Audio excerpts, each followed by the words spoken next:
Hi everyone, নমস্কার বন্ধুরা। আমি প্রসেনজিৎ কন্দ আর আপনারা দেখছেন আমার চ্যানেল কৃষ্ণ ভক্তি। আজ বুধবার, এখন সকাল 6:32। আজকের নতুন ভিডিও নিয়ে আবার চলে আসলাম আপনাদের কাছে। আর আজকের ভিডিও হলো আমাদের শিব মন্দিরের চাঁদা কালেকশন। তো চলুন বন্ধুরা, আমরা দেখি আজকের কালেকশন কত উঠে এবং কিভাবে উঠে, মানুষের মনের মধ্যে কি প্রশ্ন জাগে এবং কি প্রশ্ন করে। তো চলুন আমরা ধাপে ধাপে এগিয়ে যাই চাঁদা কালেকশনের জন্য। তো বন্ধুরা দেখছেন, এটা আমরা গত 1.5 থেকে 2 বছর আগের যে নাম লিস্টটা করেছিলাম এবং কমিটি বিন্দু হয়েছিলাম, সে কজনের নাম আছে। তো এখান থেকে কিছুজন বাতিলও যেতে পারে, সবার নাম আমি বলছি না। এরপরে আপনারা দেখতে পারবেন এখানে আমাদের গ্রামের নাম লিস্ট আছে, আমাদের গ্রামের লোকজনরা আছে। এই যে দেখতে পাচ্ছেন, এদিকে দেখতে পাচ্ছেন, আরও এই যে দেখতে পাচ্ছেন। তো বন্ধুরা দেখতে পাচ্ছেন, আমরা চাঁদা কালেকশনের জন্য বের হয়ে গেছি। এখন এসে মামাদের বাড়িতে বসেছি। তো আমরা এখানে 4-5 জন লুকিয়ে আছি।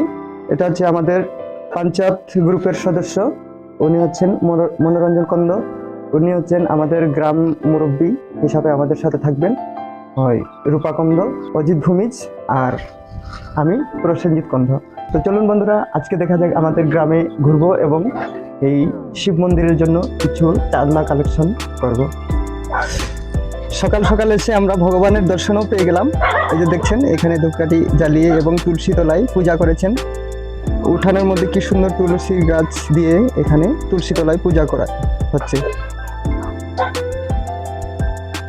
সুন্দর একটা দৃশ্য দেখতে পারলাম। তো বন্ধুরা দেখছেন, আমরা চাঁদা কালেকশন একটি ঘর থেকে পেয়েছি, আর সেই ঘরের মালিক হলো আমাদের পিসি হবে। পিসি, আমরা যে এখানে মন্দিরটা করছি, মন্দিরটার জন্য আপনার কি আগ্রহ? আমার ফুর্তি আপনার খুশি হচ্ছে এখানে একটা শিবের মন্দির হবে বলে, তাই না?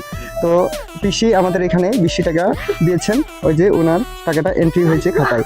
এবছর 2024-এর মধ্যে নতুন আমরা খাতা বের করেছি, আর পিসির হাত থেকে প্রথম আমরাই চাঁদাটা পেলাম। এবং পিসি অনেক আদর করে, যত্ন করে আমাদেরকে চা পানও খাইয়ে পাঠিয়ে দিচ্ছে। তো পিসিকে ধন্যবাদ। আর বন্ধুরা, আপনাদেরকেও ধন্যবাদ জানাচ্ছি যে আপনারা আমাদের সাথে থেকে আমাদের ভিডিওটা উপভোগ করছেন। ধন্যবাদ, নমস্কার। তো বন্ধুরা দেখছেন, এই শিব মন্দিরের জন্য ওনারা 85 টাকা দিচ্ছে চাঁদা। তো এখানে দেখছেন, এই যে বৈশিষ্ট্য কন্দ, ওনার 50টি টাকা এখানে এন্ট্রি হয়েছে খাতায়। ভগবান শিব ঠাকুর ওনাদের মঙ্গল করুক। আর আমি ওনাদেরকে কিছু জিজ্ঞাসা করবো। তো আমরা যে এখানে মন্দিরটা করছি, মন্দিরের জন্য আপনার কি উদ্যোগ, আপনি কি বলতে চাইছেন? এই গ্রামে মন্দির নাই যে না, সেটা মন্দিরে ভালোই হবো আর সব পারে সুবিধা হবো। শিবরাত্রির পানি নিয়ে দরকার। তো আপনারা শুনতে পারলেন, আমাদের গ্রামের কিছু মানুষ অনেক পজিটিভিটি কথা বলে। তো তার জন্য আমরা মন্দিরটা করার জন্য আরো বেশি আগ্রহ হচ্ছি, আরো সাহস হচ্ছে। তো বন্ধুরা, আজকের জন্য আমরা এখানে আমাদের এখানে যে সকালে যে আলোচনা আমরা করেছি, সেই আলোচনা আজকে শেষ হয়েছে। আপনাদেরকে যদি আমাদের এই ভিডিও ভালো লেগে থাকে, তাহলে অবশ্যই আমাদের চ্যানেলকে সাবস্ক্রাইব করবেন, লাইক করবেন এবং শেয়ার করবেন। আজকের জন্য ভিডিও এই পর্যন্তই। নমস্কার, বন্দে মাতরম, জয় হিন্দ।